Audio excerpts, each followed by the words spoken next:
S'il avait abandonné, tu ne serais pas assis ici.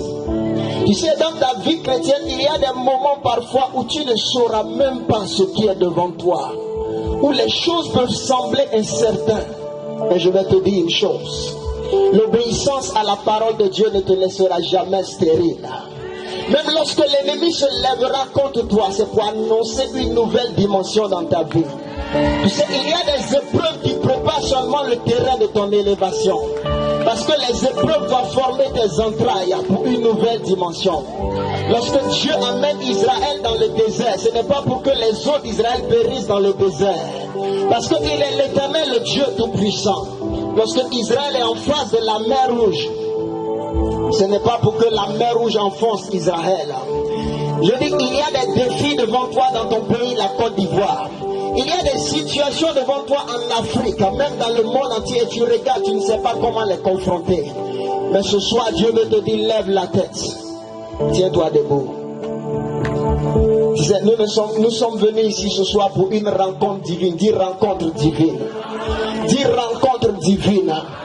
Dis j'adore le Dieu du surnaturel. Tu sais, la force n'est pas dans tes muscles ni dans ta capacité. Mais lorsque tu mets ta confiance dans le Dieu Tout-Puissant, sa force va venir dans ta vie. Il y a des choses que toi-même tu ne seras pas capable de faire. Mais lorsque la main de Dieu va rentrer en opération dans ta vie, même ceux qui avaient l'habitude de te connaître ne vont pas te reconnaître. Ils vont se poser la question, mais est-ce que c'est toi? Tu leur diras, c'est moi, mais ce n'est plus moi, mais je suis devenu une nouvelle créature. Quelque chose m'est arrivé sur le chemin de Damas. J'ai rencontré le Dieu véritable. J'allais dans la destruction, mais il m'a fait tomber. Et lorsque je me suis relevé, je ne suis plus devenu le même. Je vais te dire une chose ce soir. Quelque chose de la part de Jésus-Christ va arriver dans ta vie. Et tu vas te relever des ossements desséchés. Et tu ne seras plus le même. Dis, je ne serai plus quoi? Lorsqu'ils arriveraient à Canaan n'allait pas les détruire. Parce que je vais vous dire une chose. Canaan va vous amener d'autres propositions. Il y a des gens, vous n'avez pas encore connu certains péchés parce que vous n'avez pas encore connu certaines bénédictions. Il y a des bénédictions qui vous amènent de fortes tentations. Et dans le désert, Dieu va faire une chose. Il va t'enraciner dans la foi. Alléluia. Dieu va t'enraciner pour que tu apprennes que la vie ne dépend non pas seulement du manger, du bois, des circonstances, mais l'homme vit de la parole de Dieu. Un chrétien n'est pas mature tant qu'il n'apprend pas à vivre dans toutes les circonstances dans la joie et à célébrer l'Éternel. Vous voyez, en tant qu'enfant de Dieu, la gloire et le miracle de Dieu est devant vous, mais qu'est-ce que c'est? Le désert est un test pour voir si la parole de Dieu est en toi. C'est ça. Parce que tu viens à l'église, mais tu écoutes la parole, mais parfois elle ne demeure pas en toi. Lorsque la parole demeure en toi, qu'est-ce qui se passe? Lorsque le diable vient maintenant pour te suggérer des choses, qu'est-ce que tu dois faire? Alors parce que tu as la parole en toi, tu as la capacité de dire non à toutes les suggestions de Satan. Mais ce n'est pas ici ce que la femme a fait. Regardez, lorsque Satan a dit, la première chose qu'il a eu, il lui a dit quoi? Il dit, est-ce que Dieu vous a réellement dit cela? Et la femme a commencé à argumenter avec lui. Au lieu de discerner là que c'est la voix de Satan pour le chasser, chaque fois que le doute cherche à se créer dans ton cœur, c'est la voix de Satan. Chaque fois que le doute cherche à te créer dans ton cœur, oh mais tu es une jeune fille, avec toutes ces années tu as passé là. Mais attrape-toi un homme là, tu vas te faire des enfants pour te caser rapidement. Ces choses qui sont en train d'enseigner là, tu vas mourir là-dedans. Sanctification là. Vous comprenez? Et ça peut être un bon, ça peut même être un vieux ou bien une vieille femme qui va t'appeler pour te donner des conseils. Ma fille, assieds-toi. C'est que depuis là, bientôt tu vas avoir 40 ans. Tu n'as même pas encore un enfant. Mais Dieu est amour. Va faire ton enfant au moins si tu vieillis. Amen, amen. Vous comprenez ce que je suis en train de dire? Le diable a eu une voix. Et sa voix aussi paraît sage, paraît bien. Mais je vais vous dire une chose. Une chose que le Seigneur m'a aidé à comprendre, quand vous allez lire, on va lire ce texte. Il dit, lorsque j'avais un but premier pour quelqu'un, il dit, même si la personne pêche, ça ne signifie pas que je vais la retirer ou elle n'aura pas un avenir. Elle aura un avenir. Mais le but premier qui est la destinée originale de cette personne peut parfois lui être arraché. Autrement dit, elle peut arriver à une grande destinée, mais pas accomplir la destinée que je voulais. Il y a des gens que vous voyez, ils sont à un niveau et parfois, malgré qu'on dit qu'ils sont bénis, mais eux-mêmes ils pleurent. Pourquoi? Parce qu'ils savent en eux-mêmes que ce que Dieu leur disait en secret, quand ils se sont convertis au départ, ils ne sont pas à ce niveau-là. Pourquoi? Oh, mes amis, je vous dis, Dieu est puissant. Quand Dieu prend un homme, je vous dis une vérité, c'est pour faire de lui quelque chose de spécial, afin qu'il soit un témoignage pour plusieurs. Mais si la personne ne laisse pas la parole de Dieu produire son effet, en lui, il ne deviendra jamais ce que Dieu veut. Pendant que tu es ici et que tu viens dans la maison de Dieu ou que tu vas à l'église, écoute-moi, laisse la parole de Dieu descendre en toi. Ça signifie quoi? Regardez. Deuxième élément, après que Satan te suggère les choses, il cherche maintenant à t'amener à voir les choses. Suivez ici, je ne serai pas long, mais suivez ensemble. La Bible dit, la femme vit que l'arbre était bon à manger et agréable à la vue, et qu'il était précieux pour ouvrir l'intelligence. Alléluia. La deuxième chose, Satan va chercher maintenant à contrôler ta vision. Contrôler ta vision. Je vais vous dire une chose. La vision d'un homme détermine son esprit. Ce que tu regardes affecte ton esprit et ta pensée. Il y a beaucoup d'enfants de Dieu. Votre problème, ce n'est pas que Dieu n'est pas avec vous, mais vous n'avez pas de vision. Le diable contrôle votre vision. Qu'est-ce que ça signifie? Ici, la vision de la femme était une vision maintenant de convoitise. Autrement dit, au lieu d'avoir la vision sur la parole de l'Éternel, sur les choses que Dieu voulait qu'elle fasse en Éden avec Adam, mais sa vision maintenant est tombée dans la distraction. Donc, quand tu deviens un homme distrait, Satan va te donner une vision. Un jour, David était distrait, il était sur le toit de sa maison en train de marcher, et le diable lui a donné une vision. Il a commencé à regarder une femme qui était en train de se laver. C'était le but d'une grande chute dans la maison d'un grand roi. Je vais vous dire une chose, apprenez à concentrer votre vision sur les objectifs de Dieu dans votre vie. Alléluia. Qu'est-ce que Dieu me demande de voir ou de regarder? Qu'est-ce que tu regardes aujourd'hui? Je vais vous dire, ce que tu regardes télécharge quelque chose en toi. Ce que tu regardes te communique quelque chose. La vision est ce qui s'appelle, en d'autres mots, la médiatisation. Vous savez, pourquoi est-ce que les gens cherchent aujourd'hui à contrôler les médias? Le diable aujourd'hui contrôle la grande partie des médias. Est-ce que vous savez quoi? Parce qu'il sait que la vue est une puissance. Il sait que si je peux contrôler la vision d'un homme, je peux contrôler sa vie et sa destinée. L'un des objectifs de Satan dans le temps où nous sommes, il cherche à contrôler la vision des hommes. Observez bien aujourd'hui dans les films qui sont en train de vous montrer, les films qui viennent de l'Occident. Dans ces films, vous allez voir aujourd'hui, il y a une tendance à laisser l'homosexualité. Vous allez voir dans la plupart de tous les films feuilletons, tout cela, on vous montre cela, n'est-ce pas? Qu'est-ce qu'ils sont en train de faire? Au fur et à mesure, ils sont en train d'affaiblir votre esprit pour accepter les choses que la Bible condamne. Parce que les médias ont une force d'éducation sur toi. Tu peux dire ça ne me fait rien. Mais plus tu regardes, qu'est-ce qui se passe? Ça te transforme. Qu'est-ce qui se passe? Regardez le nombre de nations aujourd'hui qui légalisent l'homosexualité. Vous pensez que c'est quoi? C'est la vision. Ils travaillent avec la vision. Ils travaillent. Je m'étonne parfois. Vous allez voir de grandes chaînes allumées pour mettre toute la journée. C'est la distraction. Pourquoi ils ne donnent pas ne serait-ce que 30 minutes pour dire annonçons l'évangile? Ils veulent transformer les gens par la force, mais ils n'arrivent pas. Vous ne pouvez pas transformer les hommes par la force. Seul l'évangile peut transformer les hommes. La psychologie humaine est faible pour transformer un homme. Mais la parole de Dieu, par la puissance du Saint-Esprit, peut changer la vie d'un homme. Mais vous enlevez la parole de Dieu de vos chaînes de télévision, vous mettez tous les films bizarres, toutes sortes de distractions, et vous voulez une société meilleure. Ce n'est pas possible. Les temps à venir, mes amis, notre société va se dégrader davantage. Jusqu'à ce qu'on soit enlevé et que Jésus vienne. Je vous dis la vérité.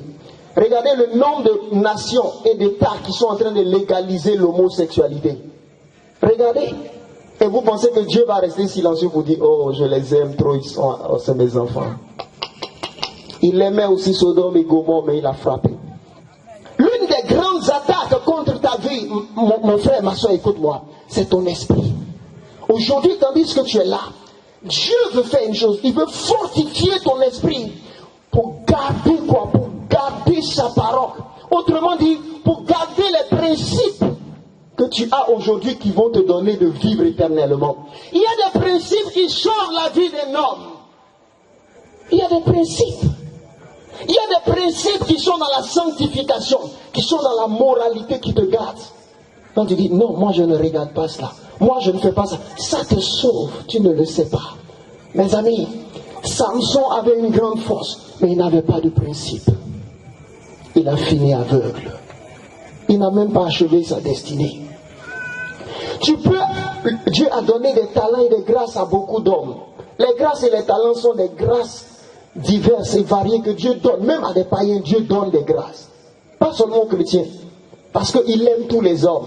Mais, je vais vous dire une chose. Si vous laissez Satan contrôler votre vision, le diable va détruire votre vie. Parce que voici ce qui va se passer. Quand, au fur et à mesure qu'elle regardait, arrivé à un moment donné, elle a consommé. Autrement dit, elle a accepté. La chose que tu vas regarder continuellement, arrivé à un moment donné, va commencer toi-même à te transformer. Qu'est-ce que tu regardes continuellement et qu'est-ce que tu entends, tu écoutes continuellement. J'ai l'habitude de vous dire, méfiez-vous des musiques mondaines. Il y a des chrétiens, ils mettent des musiques mondaines païennes à leurs cheveux et vous dormez avec toute la nuit. Et parfois même c'est des homosexuels qui chantent ces chants. Parfois même c'est des lesbiennes qui chantent ces chants. Et vous vous laissez être bercé par des musiques inspirées par qui? Dites-moi. Ne regardez pas seulement les paroles, regardez les sources d'inspiration. Elle a été séduite par ce qui était apparemment précieux. Il y a des choses que vous voyez qui sont apparemment beaux, mais c'est de la séduction. Il y a des choses que vous voyez qui ont apparemment de l'éclat. Mais le temps est arrivé où ne regardez plus ce qui est apparent. Il y a des choses que tu vois, tu penses que c'est de l'or, n'est-ce pas?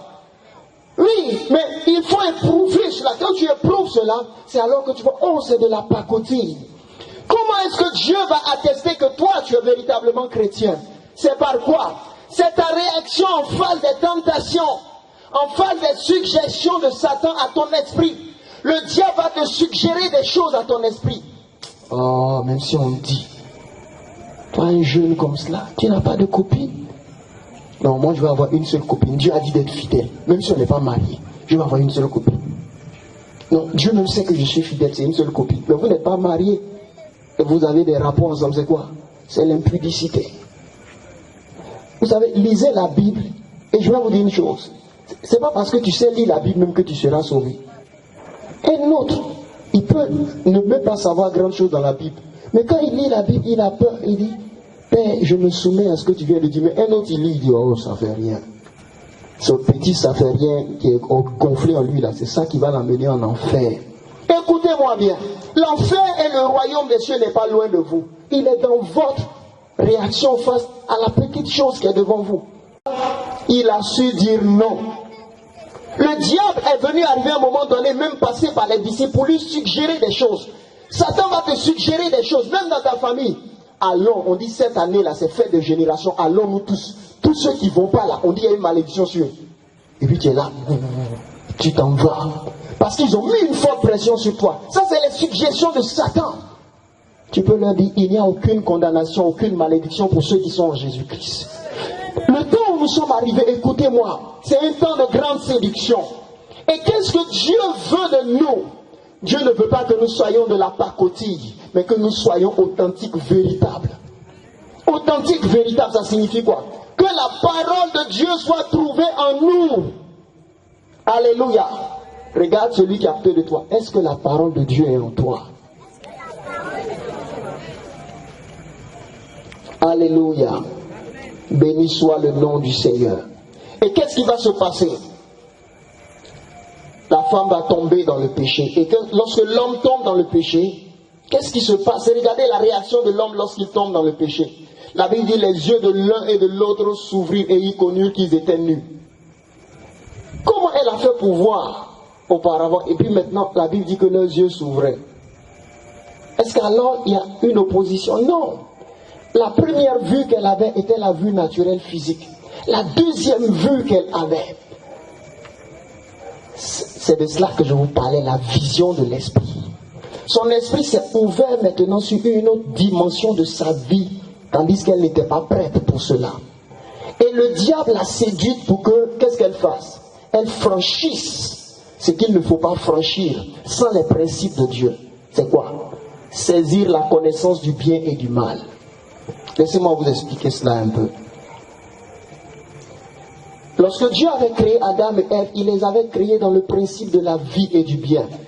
Mais la connaissance du bien et du mal exposait l'homme à quoi? Exposait l'homme à de plus grandes tentations. Dans la première phase de la vie de l'homme, son esprit était protégé. Son esprit était protégé des injonctions du mal. Autrement dit, le crime, le meurtre et la violence sous une certaine forme n'allaient jamais rentrer en l'homme. Mais lorsque la connaissance du bien et du mal rentre en l'homme, il y a quelque chose, il y a un voile qui est ôté. C'est alors maintenant que l'homme est en face seulement de sa seule responsabilité et il devient indépendant de Dieu. Parce qu'il devient lui-même, il cherche à devenir comme Dieu. Et regardez la première chose, la première manifestation de cela, c'est quoi? Suivez bien, vous allez voir. La première manifestation de cela, la Bible dit, ils connurent qu'ils étaient nus. Et qu'est-ce qu'ils font? Ils vont coudre des feuilles de figuier et ils se font des ceintures. La première manifestation que lorsque l'homme découvre sa nudité, qu'est-ce qu'il commence à faire? Il cherche à couvrir sa nudité. La première manifestation de cela, quand tu as enfreint la loi de Dieu, qu'est-ce qui va se passer dans ta vie? Tu vas chercher maintenant à couvrir la honte de ton péché par tes propres moyens. L'homme va devenir créatif, inventif. C'est la première fois ici dans la Bible que l'homme crée quelque chose. C'est la première fois. Mais à partir de quoi l'homme crée quelque chose? L'homme ne crée pas une chose en fait pour chercher à glorifier Dieu. Mais il commence à créer quelque chose pour chercher à couvrir sa nudité. Suivez bien quelque chose. Je vais vous dire quelque chose. Peut-être vous n'allez pas comprendre maintenant. Mais peut-être après vous allez comprendre. Même si vous ne comprenez pas, notez. La source ici de la motivation première dans l'invention créatrice humaine n'est pas pour glorifier Dieu, mais pour satisfaire ici son ego. Écoutez-moi bien. La source ici de ce que l'homme est en train de faire n'est pas dans le but de se rapprocher de Dieu pour se repentir, mais il veut couvrir sa nudité pour continuer ainsi dans cette vie d'indépendance vis-à-vis de Dieu. Et beaucoup d'hommes aujourd'hui dans le monde cherchent à couvrir leur nudité par beaucoup de choses. Ils veulent couvrir leur nudité par un monde qu'eux-mêmes ils veulent se créer. Vous voulez créer votre propre paradis. Vous voulez créer votre propre paix. Dieu n'était pas encore venu, donc qu'est-ce qu'il fait? Il crée son propre monde maintenant pour se mettre à l'écart. Il veut couvrir sa faute. Qu'est-ce qu'il veut faire? Il veut donner une paix à sa conscience. Il veut donner une paix à son âme. Mais c'est ça l'un des grands dangers et mystères. Tout ce que vous faites dans le secret qui est mauvais n'est pas caché aux yeux de l'Éternel qui est la vérité. La question de vivre dans la vérité, ce n'est pas quand tes frères et sœurs sont là. Mes amis, écoutez-moi. La vérité, c'est qu'est-ce que je fais lorsque personne ne me voit. Oh, mes amis, lorsque je quitte par exemple Abidjan, où tout le monde me connaît, et que par exemple en avril ou en Pâques, je me retrouve au village, je suis seul là-bas, je retrouve tous mes anciens amis et copains, et personne n'est auprès de moi. C'est là le test, mes amis. Qu'est-ce que tu fais lorsque tu sais qu'il n'y a même pas un frère ici pour te dire, mais qu'est-ce que tu fais là? Et que tes amis disent, oh viens t'asseoir, on va prendre un pot. C'est là que tu sauras si tu es devenu chrétien. En face de certaines tentations où il n'y a personne autour de toi. J'ai connu un frère très zélé, dynamique. Il peut évangéliser lui seul tout son lycée. Mais vous savez comment est-ce que Satan a détruit ce frère? J'espère encore qu'il va se relever. il était tombé plus bas même que les païens. Et je lui ai demandé, mais pourquoi est-ce que tu t'es retrouvé dans cet état-là? Il dit, je m'étais retrouvé au village. J'étais allé passer un peu de temps là-bas. Et pendant là-bas, je n'ai pas veillé. Les tentations, là-bas, les filles sont à notre portée, tout cela. Et c'est là que je suis tombé. Une fois, deux fois. Continuez là-dedans. Il ne s'est plus relevé. Vous comprenez? Ne pensez pas que quand vous avez...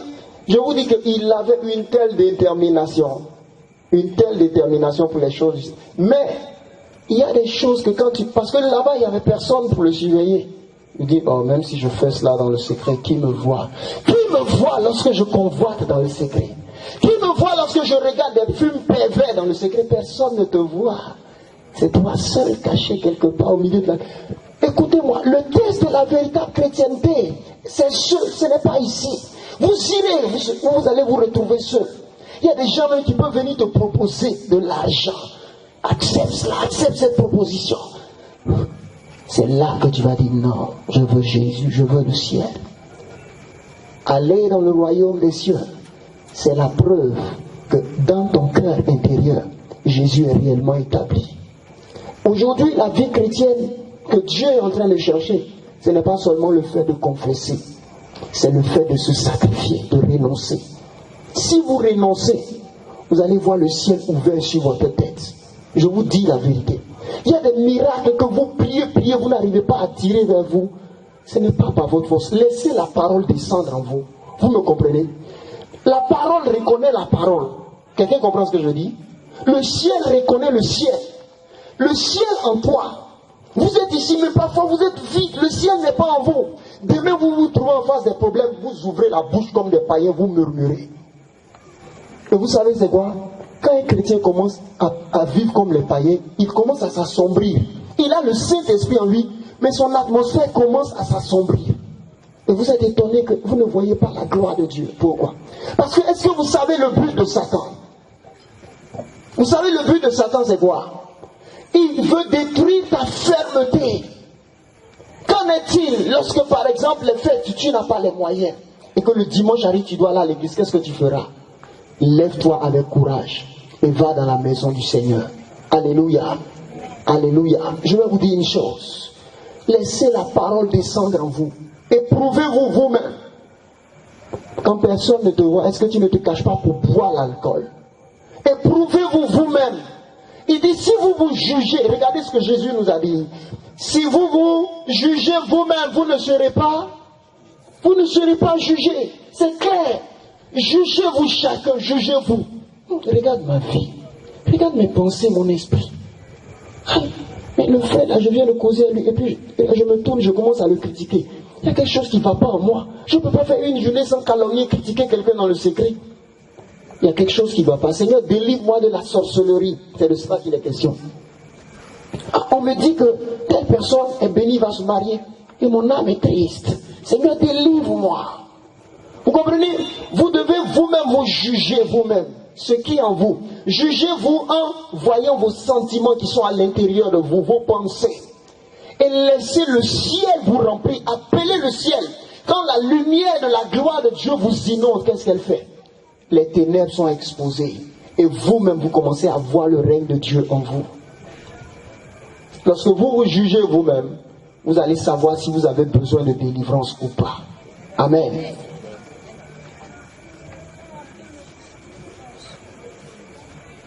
Et qu'est-ce qui va se passer ensuite? La Bible dit, alors ils entendirent la voix de l'Éternel Dieu qui parcourait le jardin vers le soir. Et l'homme et sa femme se cachaient loin de la face de l'Éternel Dieu, au milieu des arbres du jardin. Mais l'Éternel Dieu appela l'homme et lui dit, où es-tu? Il répondit, j'ai entendu ta voix dans le jardin et j'ai eu peur parce que je suis nu et je me suis caché. La troisième chose, c'est que l'homme va commencer à se cacher. Tu ne peux pas fuir la présence de Dieu. Vous savez quoi? Tu ne peux pas fuir la présence de Dieu. Parce qu'il est omniscient. C'est de reconnaître et de te mettre à ses pieds. Vous comprenez? La seule chose que je dois faire, c'est de reconnaître et de me mettre à genoux pour dire, Seigneur, j'ai péché contre toi. Ne cherchez pas à couvrir votre péché et fuir. Vous fuyez, vous mourrez. Parce que je le fuis, je meurs. Je fuis Dieu, je meurs. Où irai-je loin de ton? Où irai-je loin de ton? Non, vous lisez la Bible. Où irai-je? Vous allez me répondre. Ne répondez pas, les pasteurs. Où irai-je loin de ton? Seigneur, où irai-je loin de ton? Où fuirai-je loin de ton? Vous ne connaissez pas. Lisez la Bible. Loin de ton esprit. Où irai-je loin de ton esprit? Vous ne pouvez pas fuir sa présence. Ils ont fui. Pourquoi? Il dit, j'ai eu peur. Oh mes amis. Vous savez, cette peur venait d'où? Ils étaient morts spirituellement. C'est ça. Je vais vous dire un mystère. Je vais vous dire un mystère. Quand on parle du salut, c'est aujourd'hui. C'est pas après la mort. Parce que après la mort, même si Dieu vient vers vous pour vous sauver, c'est ce phénomène qui va se produire. Est-ce que vous comprenez même? Expliquez, vous n'avez pas honte. C'est ça. Ce phénomène qui vient de se produire est un phénomène très important, sensible dans le domaine de l'esprit. Lorsque la nature du péché, qui est la nature de la mort spirituelle, rentre dans un homme, et que celui qui est la vie éternelle, qui est Jésus, vient auprès, qu'est-ce qui se passe? La mort commence à fuir. C'est pas de sa faute. Mais même s'il s'approche, la mort elle va se contrer en elle, mais se contraindre. C'est de ça qu'il est question. Et si Dieu doit t'aider, si c'est un démon, il doit l'enlever, le chasser de toi. C'est ça pourquoi vous allez voir que quand l'onction est fort, tu es un homme de Dieu, et qu'il s'approche simplement d'une personne qui a un démon à l'intérieur, il y a une manifestation, l'esprit sort. Mais si l'esprit de la personne refuse de laisser ce péché-là, à partir de ce moment, c'est très sensible. C'est alors maintenant qu'il y a des hommes qui ont fait un mariage en esprit avec des démons. De telles personnes, ils sont des hommes, mais ils sont devenus agents de Satan sur la terre. Je vais vous expliquer ça. Lorsque, par exemple, une jeune fille, elle continue, par exemple, dans la débauche sexuelle, elle n'arrête pas. Elle sort avec un homme marié une fois, deuxième fois, troisième fois. Qu'est-ce qui se passe? Tu es chrétien, tu peux même être un homme simplement, mais tu deviens une sorcière. Vous me comprenez? Parce que tu deviens un agent de Satan. Tu deviens un agent de Satan que Satan peut utiliser pour détruire des foyers, pour détruire des vies. Et voici pourquoi vous devez comprendre une chose. Il y a ceux qui sont utilisés par Dieu et il y a aussi ceux qui sont utilisés par Satan. Si un homme est dans le péché et il entraîne d'autres personnes dans le péché, il devient un instrument, un agent de Satan. Si un jeune est dans la drogue et il entraîne un groupe d'autres amis dans la drogue, il devient lui maintenant quoi? Un instrument de Satan. Donc vous allez comprendre une chose. Vous êtes à la fois en face de deux mondes. Il y a le monde spirituel de Dieu et il y a le monde spirituel de Satan. Et je veux vous dire une chose, Église, enfant de Dieu.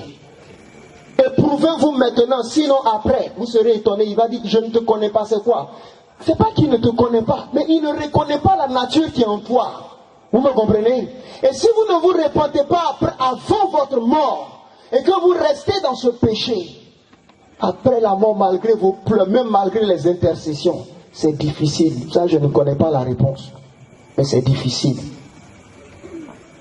J'ai lu un livre de celui qui s'appelle le Maharishi. Il explique qu'il a eu une vision. Et il a vu Jésus et il a vu un autre être. Mon message, je vais l'arrêter avec tout ce que dit là.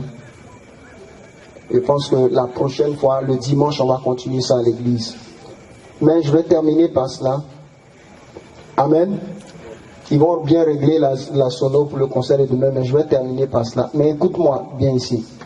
Et il dit qu'il a vu un esprit qui est venu vers lui. Et il dit, dans son humanité, il a eu compassion de l'esprit. Et il a dit à Jésus, mais sauve cet esprit-là. Sauve-le. Jésus lui a dit, c'était un homme mort en fait. Un homme qui est mort parce que lorsque des gens meurent et qui ne sont pas en Christ, parfois Satan peut les utiliser. Ils peuvent devenir des esprits mauvais. Je vous dis un mystère. Hein.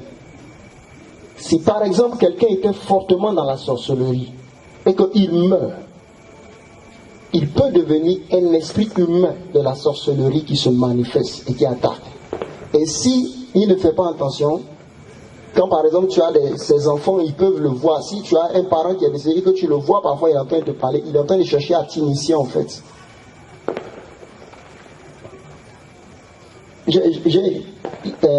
C'est l'année passée. Un de mes oncles, il a perdu sa femme. Et donc lui, il vivait. Et la même semaine, il dit sa femme est venue le visiter en songe simplement. Et il a pensé que c'était sa femme, ils ont eu des rapports simplement. Quelques jours après, il a fait une crise cardiaque, il est mort. Vous pensez que c'était sa femme? C'est qui? C'est ça, c'est de ça que je vous parle, les esprits humains de la sorcellerie. Voici pourquoi quand on dit aux gens de s'attacher à Jésus, et qu'ils le fassent en vérité. Ne vous attachez pas à Jésus et allez danser les danses païennes à Jos partout, verser l'eau, faire des libations. Non, on ne suit pas deux mondes à la fois. Soyez tout pour Jésus. Parce qu'il y a des esprits aussi familiers, des adorations qui vous réclament. Et qu'est-ce qui se passe? Lorsque tu es entier pour Jésus, le ciel doit reconnaître que tu es entier pour Jésus. Et le signe, c'est quoi? C'est la parole et l'esprit dans ta vie. Ça va te coûter quelque chose, mais accepte. Vous savez, je vais vous dire une chose que j'ai remarquée, et je vais vous le dire aussi. Ceux qui sont vrais dans leur foi chrétienne, il y a une bénédiction sur leur vie que Dieu n'accorde pas à tout le monde. Je vous dis une grande vérité. Prenez deux soeurs ou deux frères. Il y a un qui est vrai dans sa foi chrétienne, un vrai dans la foi chrétienne. Regardez ce que j'entends. Ça va te coûter, mais ils ne savent pas ça. Être vrai dans la foi chrétienne, ça va te coûter que on parle sur toi, mais tu ne réponds pas. Être vrai dans la foi chrétienne, ça va te coûter qu'on t'insulte, mais tu aimes la personne la même nuit, tu pries pour elle. Amen. Être vrai dans la foi chrétienne, c'est ça. C'est pas que tu sors là, on vient de verser l'eau devant ta porte, là, tu vas rencontrer la personne, tu la prends. Non. Qu'est-ce qui a changé en toi? Vous comprenez, la vie chrétienne, c'est une douleur intérieure. Et laissez l'amour y jaillir. Mais tu es tellement vivant. Si tu veux régler tous tes problèmes ici avec violence, qu'est-ce que Dieu va te donner au ciel? Si Jésus faisait cela, on ne serait pas ici. Il a accepté de se faire faible malgré qu'il était fort. Pierre a voulu réagir. Il dit, Pierre, en cet instant, je peux demander une légion d'anges, 12 légions, et tous ceux-ci seront détruits. Mais regardez ce qu'il a fait. Regardez la vie chrétienne. La vie chrétienne, c'est de se soumettre à la sagesse du ciel. Vous m'entendez? Devenez chrétien, écoutez-moi, devenez chrétien. Je vous dis une chose. Devenir chrétien, c'est votre intérieur. Devenir chrétien, c'est votre intérieur. Pourquoi est-ce que le péché sexuel me fatigue tant comme ça? Je ne suis pas marié, mais je ne peux pas rester tranquille.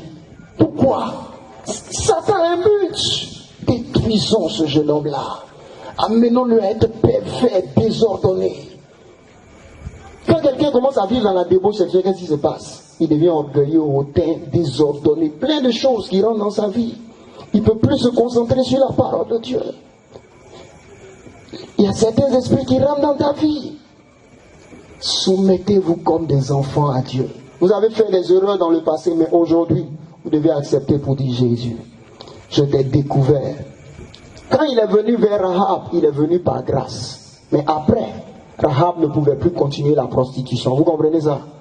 Lisez bien la Bible. Si Rahab continuait la prostitution, elle allait être bannie et vomi d'Israël. Au départ, il a accepté par grâce. Elle était prostituée et elle a su recevoir les serviteurs de Dieu. Dieu l'a sauvée.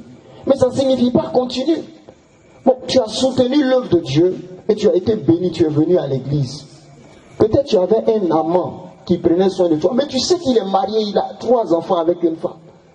Mais parce que par exemple vous avez un enfant ensemble, tu continues d'avoir les relations avec lui. C'est un péché. Je te pose une question. Si tu meurs dans cela, qu'est-ce que sera ton sort? Réponds toi-même. Acceptez courageusement pour dire, papa, c'est bon comme ça, ça va.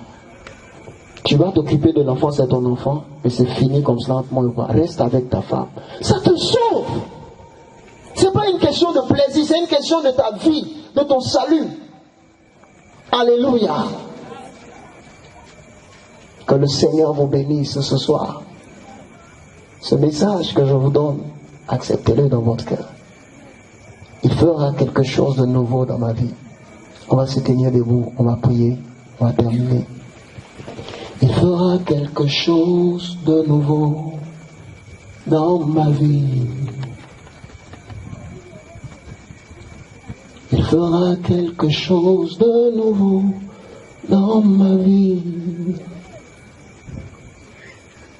fera quelque chose de nouveau dans ma vie. Écoute-moi, la rencontre avec Dieu, ce n'est pas dans la foule. Ici, Dieu est en train de vous communiquer quelque chose pour aller te rencontrer. Quand tu iras, il y a quelque chose que tu vas dire, Seigneur, j'abandonne, qui va te faire pleurer. C'est là Dieu se trouve. Lève les mains vers lui.